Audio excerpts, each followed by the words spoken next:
భారతదేశంలో ప్రస్తుతం జరుగుతున్న పార్లమెంటు ఎన్నికలకు సంబంధించిన అధికారికంగా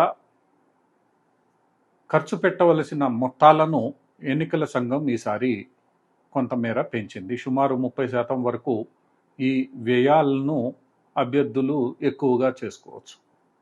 గతంలో కొన్ని రాష్ట్రాల్లో అంటే పెద్ద రాష్ట్రాలలో 70 లక్షలుగా ఉన్న ఎన్నికల వ్యయ పరిమితి ఈసారి పార్లమెంట్ ఎన్నికల్లో 90 లక్షలకు పెంచడం జరిగింది. అలానే కేంద్రపాలిత ప్రాంతాలు, చిన్న రాష్ట్రాలలో 54 లక్షలుగా ఉన్న ఎన్నికల వ్యయ పరిమితి ఈసారి 70 లక్షలకు చేయడం జరిగింది. అలానే అసెంబ్లీ ఎన్నికలకు సంబంధించి గతంలో 28 లక్షలుగా అంటే కొన్ని పెద్ద రాష్ట్రాలలో 28 లక్షలుగా ఉన్న ఎన్నికల వ్యయ పరిమితిని ఈసారి 40 లక్షలకు పెంచగా, చిన్న రాష్ట్రాలు, కేంద్రపాలిత ప్రాంతాల్లో 20 లక్షలుగా ఉన్న ఎన్నికల వ్యయ పరిమితిని 28 లక్షలకు ఎన్నికల సంఘం పెంచింది. అంటే పెద్ద రాష్ట్రాలైన తెలంగాణ, ఆంధ్రప్రదేశ్, తమిళనాడు లాంటి చోట్ల ఇప్పుడు అధికారికంగా పార్లమెంటు స్థానాలకు పోటీ చేస్తున్న అభ్యర్థులు 90 లక్షల వరకు అధికారికంగా ఖర్చు చేయవచ్చు. ఈ ఖర్చు కేవలం అభ్యర్థి చేసే ఖర్చే. పార్టీలు చేసే ఖర్చుకు ఎటువంటి పరిమితులు లేవు. పార్టీలు ఎంతైనా ఎన్నికల్లో ఖర్చు పెట్టుకోవచ్చు. ఈ 90 లక్షల ఎన్నికల వ్యయ పరిమితి ఏదైతే అధికారికంగా ఎలక్షన్ కమిషన్ ఈసారి పెంచి ప్రకటించిందో, దాన్ని నిశ్చితంగా పరిశీలిస్తే దీనికన్నా కనీసం 10 రెట్లు అంటే 9 నుంచి 10 కోట్లు పార్లమెంట్ ఎన్నికల్లో వ్యయం చేయబడుతోంది అనేది ఎన్నికల పరిశీలకుల అంచనా.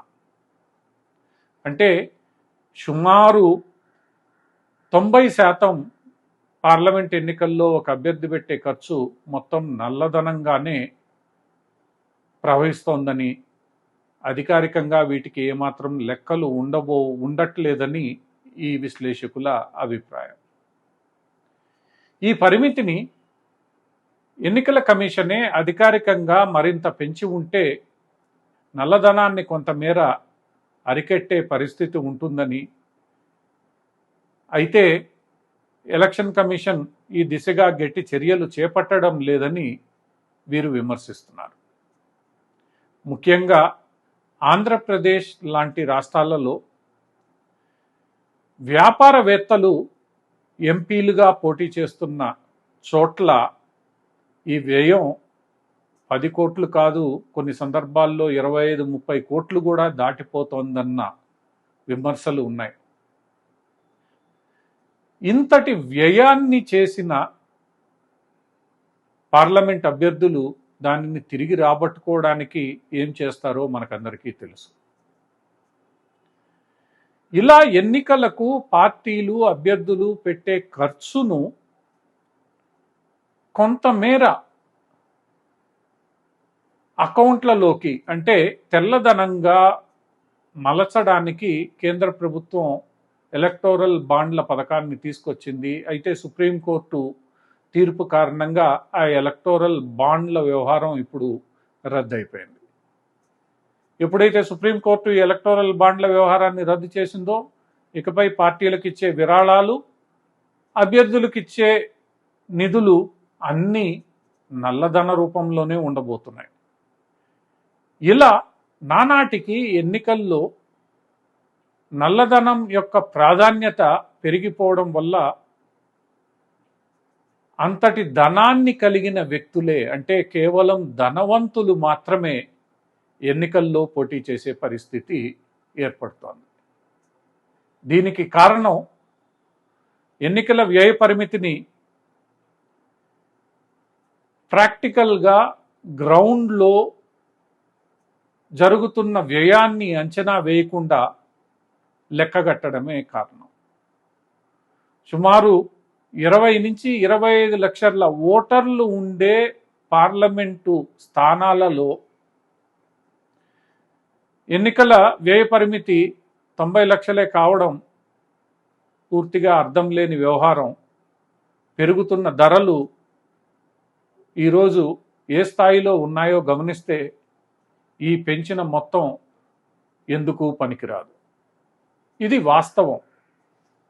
ఈ వాస్తవాన్ని గ్రహించి ఎన్నికల్లో నల్లధనాన్ని రూపుమాపాలంటే అధికారికంగా అభ్యర్థులు పెట్టే వ్యయ పరిమితిని పెంచినప్పుడే సాధ్యమవుతుంది. అప్పుడే అధికారికంగా అభ్యర్థులు కొంతమేరైనా లెక్కలు చూపించడానికి వీలవుతుంది. ఎందుకంటే వారు పెట్టే మొత్తాలు 10 నుంచి 25 కోట్ల మధ్యలో ఉండడంతో అది మొత్తం చూపించడానికి సాధ్యం కాకపోయినా కనీసం 50% నల్లధనాన్ని అరికట్టే రీతిలో వ్యయ పరిమితి ఉంటే